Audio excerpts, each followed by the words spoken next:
Nowadays, it is possible to spend £100,000 on a brand new Volkswagen Transporter. And if you just wanted to get yourself a T6 with over 100,000 miles on the clock, still likely going to cost you about 20 grand. And Volkswagen is supposed to be the people's car. Is there such a thing as the people's transporter anymore? And that's why today we are driving a T4. But before you head to the classifieds and buy yourself a T4, there are 3 things to consider, 3 deal breakers that you need to know about beforehand.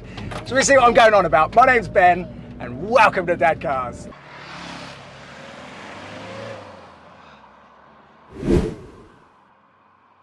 So today we are driving a 2000 W-Reg Volkswagen Transporter T4. This has a 1.9 litre diesel engine. It's a 1.9 TD, not a TDI, and we'll come on to that in a minute. So this van would have started its life off as, you know, a normal builder's panel van. And then my good friend Andy bought this about a decade ago and then did the conversion himself. And he's done a really good job on it. And over the last 10 years, he has used this transporter countless times, really used it. Going around making memories, traveling around the country with his now wife. And in more recent years, he's had a daughter himself. And the 3 of them go off together, making loads of wonderful memories in their camper. And over those years, there's been a few times when me and my wife have joined them on camping trips. Now, one of them springs to mind in particular, and it helps illustrate sort of deal breaker number 1 with a T4. So we were driving down to Cornwall and we hit a section of road which had a rather steep incline, to be fair, and Andy in his T4 was ahead of me, and he started slowing down and slowing down and slowing down, and I said to my wife, God, what's it? Is he breaking down or something? I mean, it's going so slow. And then I had to overtake him because it was, it was terrible, and the Vito just tore past him.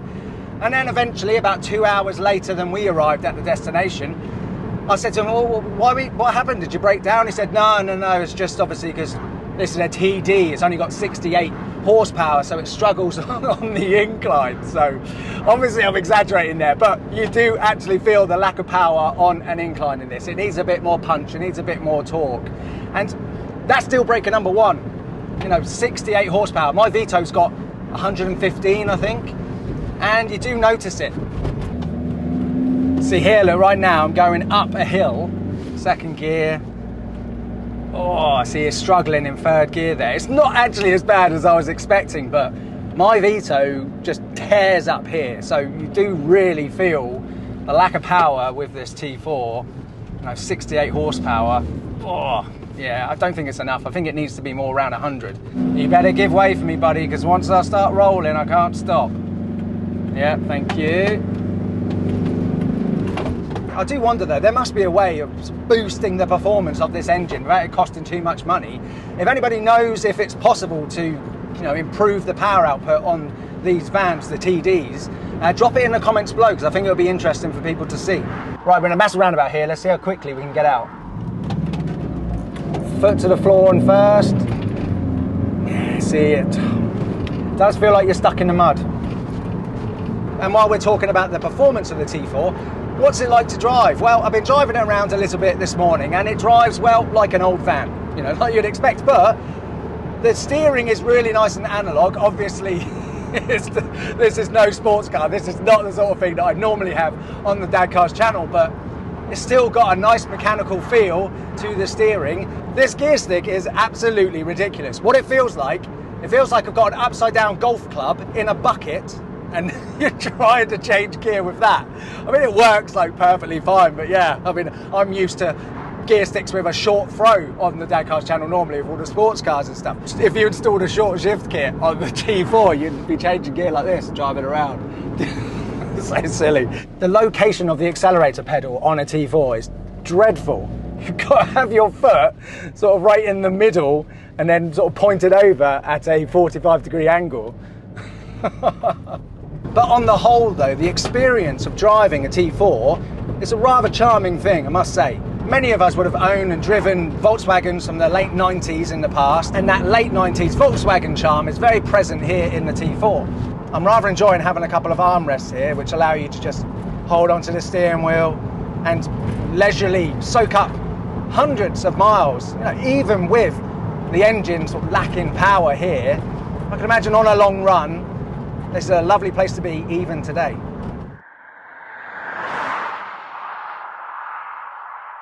No doubt, a big part of the draw to owning a transporter is the community, the transporter community. And obviously, as you're driving around in your transporter, everybody gives another transporter a wave. So if we see another transporter while we're driving around doing this review, I'll test the theory and see if it happens. But Andy tells me that people and transporters of all generations are always giving him the wave.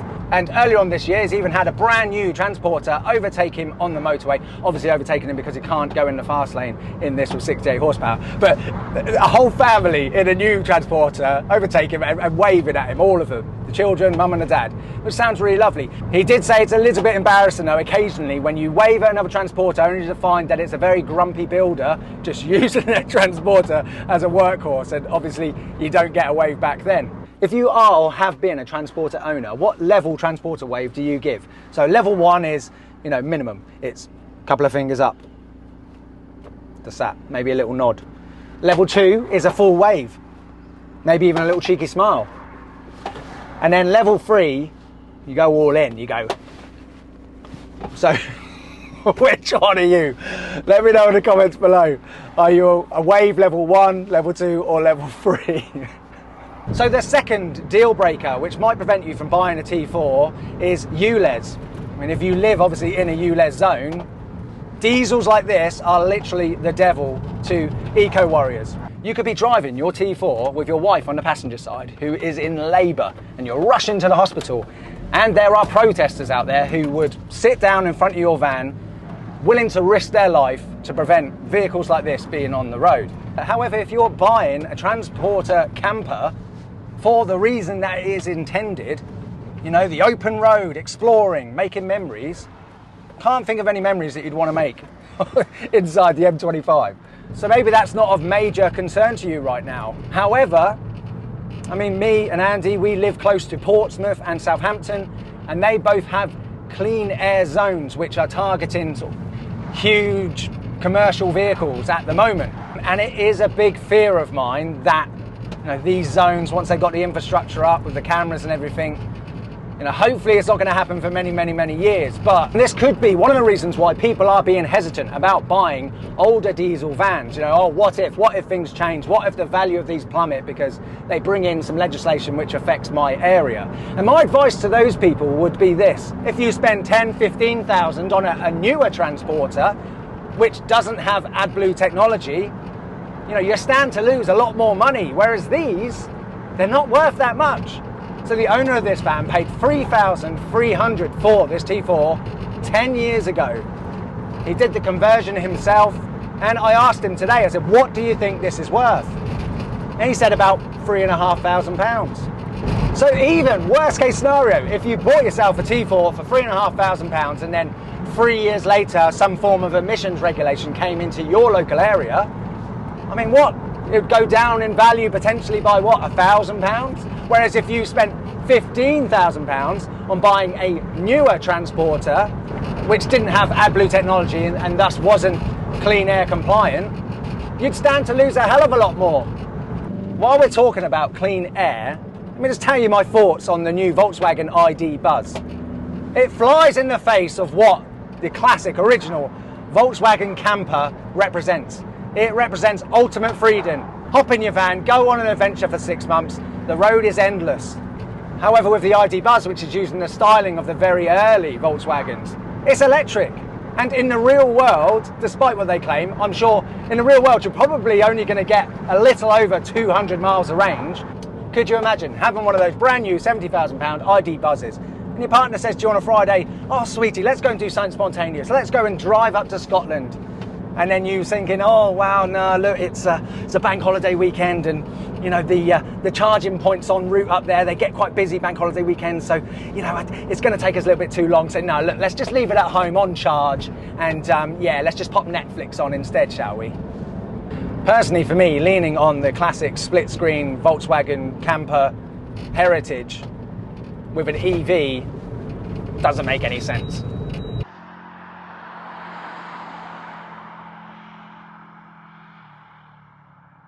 So when Andy picked up this T4, I think it had about 140,000 miles on it. 10 years later, 212,000 miles. And he's used this as his daily. He works locally, so he doesn't have a big commute, and then at weekends he takes it off and goes on adventures. And in the 10 years that he's owned this T4, it has never left him stranded once. And going further than that, he's not a mechanic, but he does a lot of the maintenance on this vehicle. He's replaced the starter motor and glow plugs himself. And there's one other big thing that he's had to do himself with his T4, and that brings me on to the final deal breaker, reason why you might not want to buy a T4, and that's rust. Yes, that's right, it's not only Mercedes Vitos that rust, so do T4s. And on several occasions over the last 10 years, Andy has done some rust treatment and rust prevention work on his T4, so expect to do some rust treatment, rust prevention on your T4. And you know, like this one here, despite the fact that Andy has done it several times, it's a losing battle. It's always going to come back, isn't it? However, handily, this is something that anybody can check for when they're going to view a T4. In particular, I would advise looking around the windscreen, because that is an area that if you've got rust starting to come there, it's not an easy fix, because you would have to take the windscreen out, fix the rust once and for all, and then refit the windscreen and just pray that it doesn't come back. And rust is, in my opinion, probably the big reason why a lot of people just don't consider these vans. And in fairness to the T4, I'm on my second Vito, which is looking completely dreadful. Anybody who's seen the video that I did on this channel about my Vito already knows how rusty that is. So the first one rusted so badly that the police took my MOT away, and the second one is quickly moving in that direction. I need to get 2 new doors. So this old T4, which is older than both the Vitos that I owned, isn't doing too bad.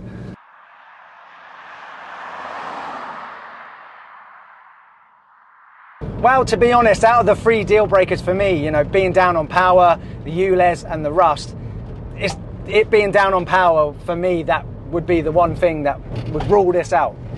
You know, I do really like having something which has just got a bit more punch, a bit more grunt.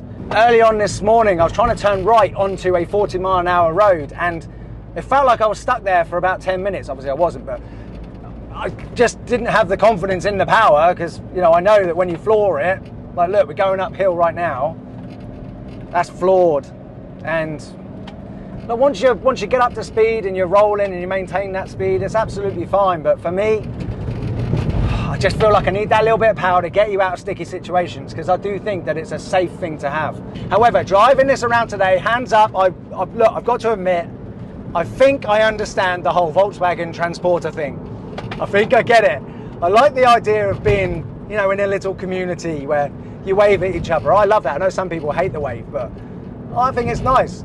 And even though the price of entry into a transporter over an equivalent van can sometimes, in some instances, be double the price of a van from another manufacturer, I can see that there's some logic in it, because particularly if you are planning on putting a lot of time and a lot of money into a camper conversion, there is some sense in the argument of actually just sort of starting with something which is worth investing all that time and money into.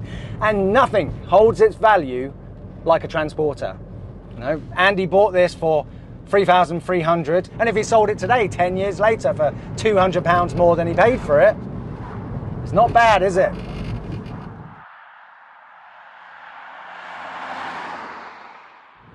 I pointed out at the start of this video that you can buy a brand new transporter camper for over £100,000 today. And you know, if some wealthy person spends £100,000 on a transporter which sits on their drive, they take it camping once or twice, and then it spends the next 365 days sat on their drive, like, that just makes no sense to me whatsoever. Neither does spending loads of money on a really fancy transporter, one with a really low body kit and big huge fancy wheels, that's supposed to be a camper. Because if the idea of driving down a random tight country lane with bushes rubbing along the side of your transporter makes you cringe, or driving onto a bumpy, muddy field and then your bumper gets caught on a high mound of grass, if those things make you cringe and then it prevents you from using your really expensive vehicle, then it's completely counterintuitive, and that makes no sense to me at all. And in fairness to Andy, who I need to say thank you to for letting me borrow his T4 today, You know, over the last 10 years, he's flirted with the idea of getting a T5, getting a T6. But every single time I say to him, look, if you spend £30,000 on a vehicle, it's not going to be as enjoyable for you to own. At least with this here, you can just go off, take it on an adventure with zero regard of what might happen to your van. And that to me should be the transporter ethos. And as the owner of this car, Andy is a childhood friend of mine.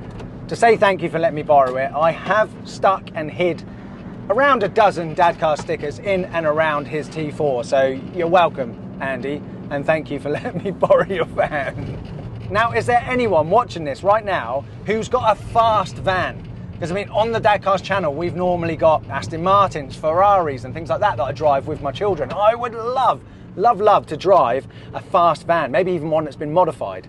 If you've got one, please reach out to me on Instagram, Dadcars88, or send me an email. My email address is in the description. And so in summary then, for the T4, as I put my foot down, woo, it makes a noise. Should you buy one? Well, if you can put up with the fact that it hasn't got much power, 68 horsepower isn't a lot for a 1-ton car, in my opinion, let alone a 2-ton van once you've got your children, your camper bits and everything on board. So if you can put up with that, if that's not a deal breaker for you, and you can find one that's not too rusty, I think you should definitely consider one of these. This is your ticket to living the transporter dream without spending out a ridiculous amount of money. And children love sitting in the front of a van because they can see everything. It's amazing. You know, they could be in the back of like a really expensive, crazy sports car, and you know, because it's got sleek design and windows and stuff, they can't actually see anything out of it. And then this channel you're watching right now is all about finding an exciting dad car, something you can use with your children to make memories. And what's better for making memories than a camper van? So yeah, I'm willing to say that I think a camper van like this is probably one of the greatest dad cars that you can buy. And on that note, I'd like to say thank you so much for watching. If you're still watching this video now and you haven't pressed the subscribe button, did you know that it takes me about 16 hours all in to make a video like this? If you can take the 16 seconds to hit the subscribe button, I would really appreciate it. Check out this Mercedes Vito video that I did, my Mercedes Vito, the rusty Vito. That's got the most views on my channel ever. And if you're into sports cars, you are gonna love my channel. Look at all these crazy other cars that we have reviewed, me and my 4 children. And I'll see you on the next one. Thank you very much. Bye-bye.